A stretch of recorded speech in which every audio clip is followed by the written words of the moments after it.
Hey there everyone, Patrick Parmenter here of Patrick's Farrier Service, and today we are here with a horse named Apollo, and we're going to be talking about a condition called tunneling thrush, okay?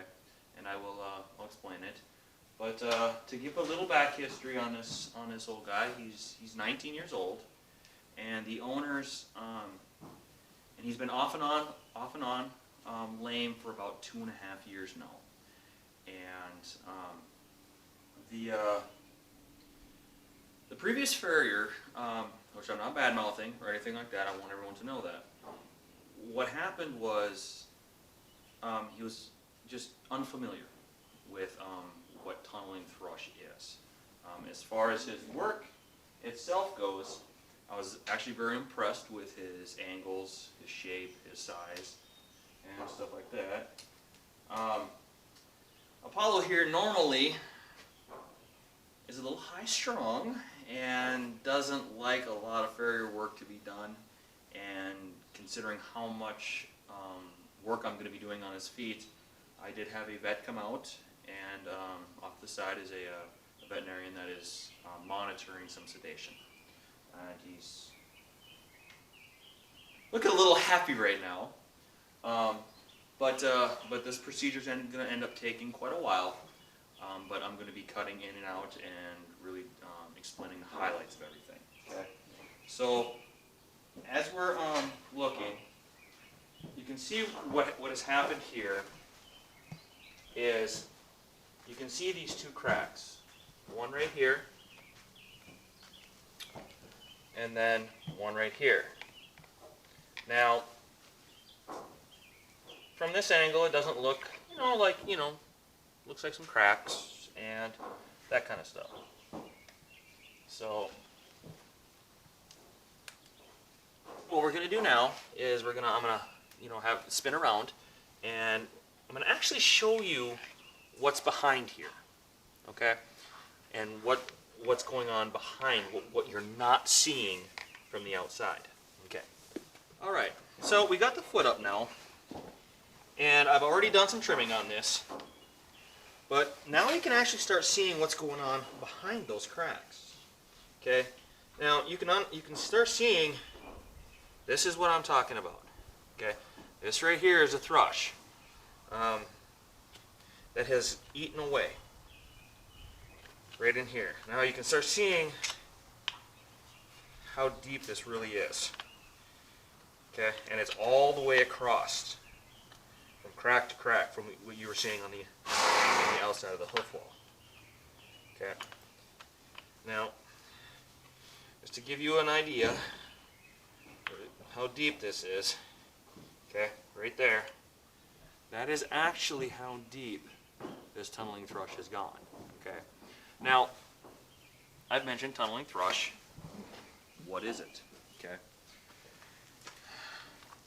Thrush is a bacteria that forms from urine, poop, moisture, so on and so forth, those kinds of things. Now, tunneling. What is the tunneling portion? Okay.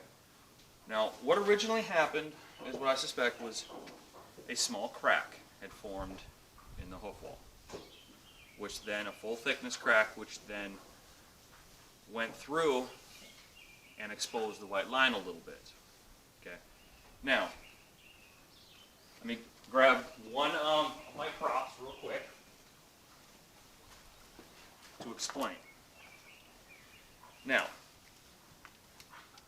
the white line is made up of structures called tubules, and they're kind of like little stir stick straws, just like this. Okay. So what happened is, the tubules run from the back side of the cornet band all the way down to the ground. Okay? So what happened is a crack formed in the hoof wall and then exposed some of these tubules. Okay, so moisture, dirt, urine, poop got in here, and it's set up next to one of these tubules. Well, these tubules have microscopic walls. Okay, so just like this, got in there, formed a little hole. Okay. As time progressed, more got in there, like this, and that bacteria ate away at those microscopic walls. Okay. Also, because there is no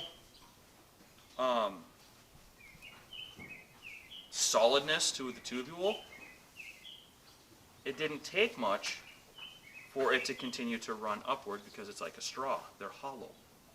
So it continued to just eat away. And that's why you're seeing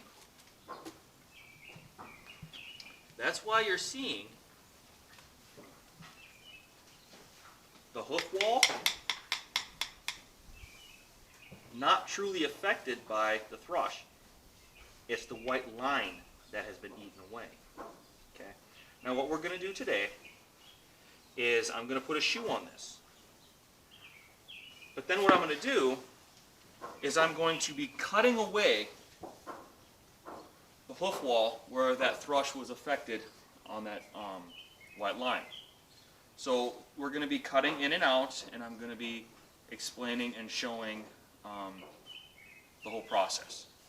So next time we come back, you're going to actually see a shoe on this hoof, and then I'll explain and show you how I'm going to cut away the hoof wall, and then I'm going to actually be replacing it with a type of like hoof Bondo. Okay? So, alrighty, we're back. Now, I got the shoe on, and I took my nippers and took off as much as I could with my nippers of this hoof wall. Now, as you can see, this is how much stuff is still left in there. You can see how all that, that's the thrush. Unfortunately, you can't smell it, which is a good thing. But you can see how much, even after I cleaned it once with my screwdriver from the bottom, you can see how it's kind of tunneled in different directions. And I still need to even go further up. So I'm still pulling this. So I'm still going to have to take out more of this hoof wall. So I'm going to, from what I'm seeing here, I'll be taking probably up to about here, all the way across and down. And then I'll end up refilling it. Yeah, you can just see how much of this has been eaten away from that thrush. See, it's still tunneling up in this area. So, alright, when we come back, I'll show you about how much further it still goes up. Okay, so we're back, and I cut away the majority of this using my nippers and a Dremel tool. Now, what I did was just simply cut away. I'll just show you little pieces at a time, just like that, all around. Now you can see how everything is opened up. Okay, now everything is exposed. Now, one of the most important things to do is, now that we got this exposed, is we need to clean it. Okay, so I'm just going to simply a 10% bleach mixture, which the CDC requires hospitals, restaurants, so on and so forth, any type of cleaning surfaces for the public or anything like that.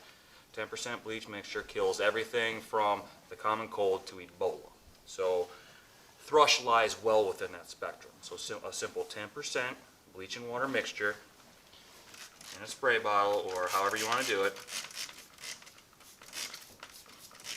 Get it in there like that, okay? I'm just going to take my little toothbrush. I promise I'll put it through the dishwasher before I use it again.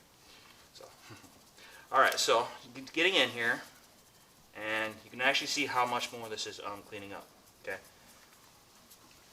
Now you can see this was actually a really large area that ended up becoming affected. Now you see how it kind of tunneled up this way, and kind of up in this way. Now you can see where the ends of those cracks go, right up to here. So, but we're going to keep cleaning this up, and then if you kind of zoom in here, you can actually see those little tubules, like what I was explaining before. The white line, are are made up of tubules. Now you can really see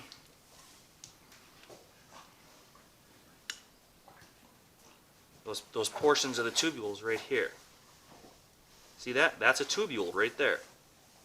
All these little striations going up and down. You know, these right here. Perfect example of what the white line is made up of those little tubules. They're like those little stir sticks and straws. So there was not much resistance as that thrush was going up here, and it was just eating away at each one of those little tubules. And then more and more and more would get in there. Okay? Alright, well, I'm going to continue cleaning this up. When we come back, I'll show you the process of how to replace the hoof wall. Okay, we're back. We got everything cleaned up. Everything's nice and dry now. And as you can see, these are, now that everything's cleaned up, you can see that these little tubules. See how I'm kind of pulling these apart a little bit in here? Those are those tubules, or the white line, that has been, you know, eaten away by all that thrush. So now what I'm going to do is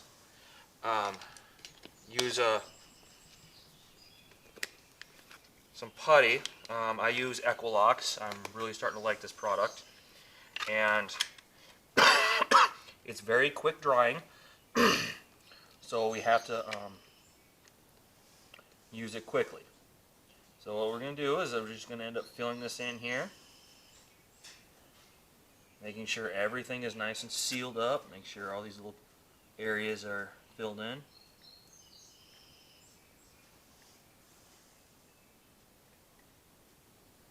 And this stuff sets within 10 to 13 minutes. So, keep filling in here.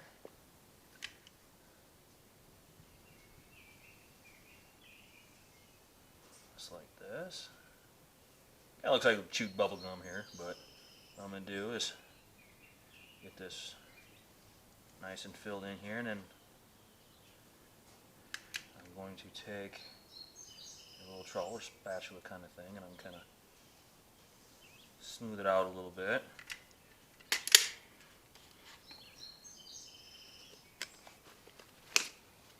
This is what I like to do. This is just, you know, it's kind of what I like doing.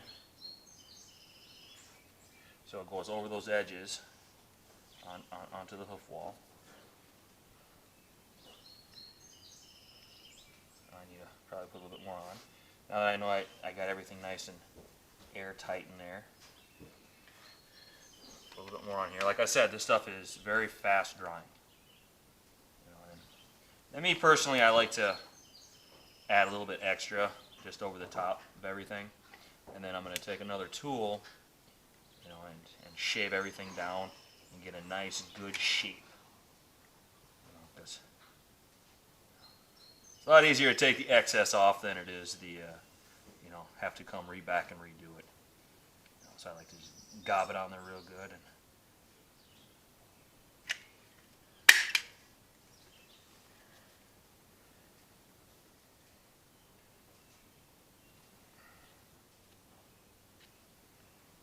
you never want to touch this stuff with your bare hands because this stuff gets hot.